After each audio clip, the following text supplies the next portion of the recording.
Let's consider Boyle's law. Boyle's law is the relationship between pressure and volume at constant temperature and amount of gas.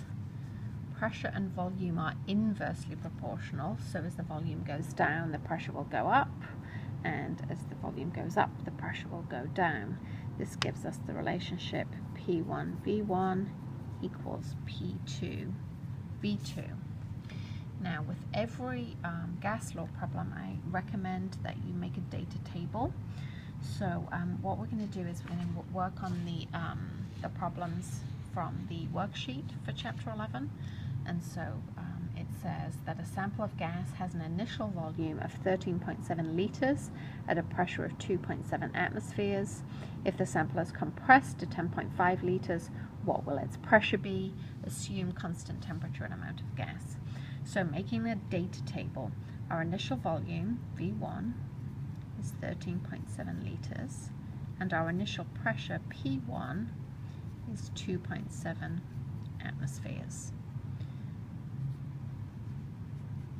Our new volume is V2, 10.5 liters, and the question says, what will P2 be? What will our new pressure be?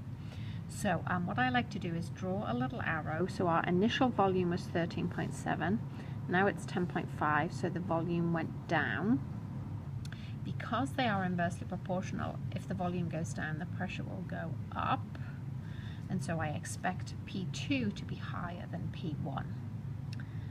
Okay, so my equation, V1P1 is equal to V2P2, or the other way around, it doesn't matter. We're looking for P2, so divide by V2, divide both sides by V2, right, to get P2 on its own.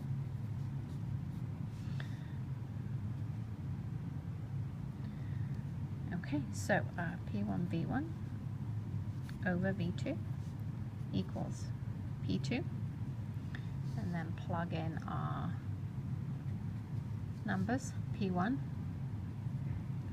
2.7 atmospheres, multiplied by V1, 13.7 liters, divided by V2, 10.5 liters.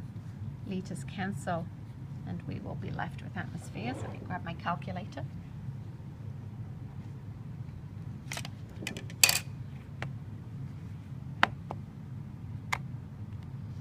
Okay, so 2.7 multiplied by 13.7 divided by 10.5 equals